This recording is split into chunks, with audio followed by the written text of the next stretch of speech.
नमस्कार, आप देख रहे हैं आरएनआई न्यूज। मैं हूं आपके साथ गुफरान खान। संकट से जूझ रहे श्रीलंका ने सरकारी कर्मचारियों से कहा वो अपने घर के पीछे फसल उगाने के लिए हर हफ्ते एक अतिरिक्त ऑफ ले ताकि देश में खाद्य पदार्थों की कमी को दूर किया जा सके। देश में अभूतपूर्व आर्थिक मंदी की वजह से पेट्रोल और दवाओं के साथ ही कई प्रमुख खाद्य पदार्थों की भी भारी कमी हो गई है। बड़े पैमाने पर मुद्रास्फीति घरेलू बजट को तबाह कर रही है।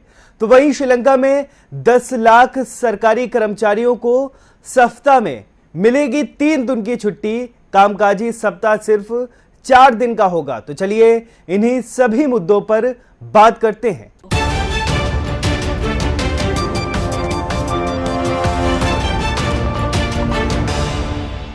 आर्थिक संकट से जूझ रहे श्रीलंका में अब खाद्य संकट बड़ी समस्या बनकर उभरा है। कोरोना महामारी से पहले द्वीप राष्ट्र की 2.2 करोड़ आबादी में से करीब 10% खाद्य सुरक्षा मुद्दों से जूझ रही थी और तब से अब तक आर्थिक पाबंदियां और रासायनिक उर्वरकों के उपयोग पर पूरी तरह से प्रतिबंध से स्थिति और बिगड़ी है। इसी को देखते हुए श्रीलंका ने सरकारी कर्मचारियों से कहा वो अपने घर के आसपास में फसलें उगाने के लिए हर हफ्ते एक अतिरिक्त दिन की छुट्टी लें ताकि भोजन की बढ़ती कमी को रोका जा सके।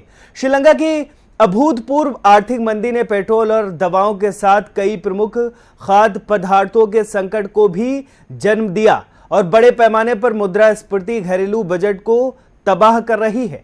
मौजूदा संकट से उबरने के लिए श्रीलंका सरकार ने अपने 10 लाख सरकारी कर्मचारियों के लिए शुक्रवार भी छुट्टी घोषित कर दी है। इसका मतलब यह हुआ कि अब श्रीलंका में 4 दिन का कामकाजी सप्ताह होगा। जो अतिरिक्त छुट्टी दी जा रही उसमें उम्मीद की जा रही कि कर्मचारी अपने अहाते या खाली जगह पर सब्जी अनाज उगाएंगे। हालांकि 4 दिन के कामकाजी सप्ताह की योजना फिलहाल अगले दिन महीने तक लागू रहेगी, क्योंकि सरकार को अंदेशा है कि आने वाले समय में भूखमरी की हालत पैदा हो जाएगी।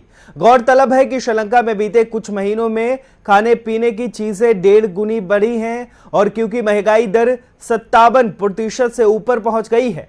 पेट्रोल और पेट्रोलियम पदार्थों के दामों में करीब 100% की बढ़ोतरी होने से सार्वजनिक यातायात से लेकर महंगाई तक में आग लगी हुई है। देश में विदेशी मुद्रा अपने न्यूनतम स्तर पर है और ऐसे में पेट्रोल का आयात कम करने पर पूरा जोर दिया जा रहा है। 4 दिन के कामकाजी सप्ताह से सार्वजनिक परिवहन में कमी आएगी और तेल के बढ़ते दामों पर काबू करने में यह तरकीब मदद कर सकती है।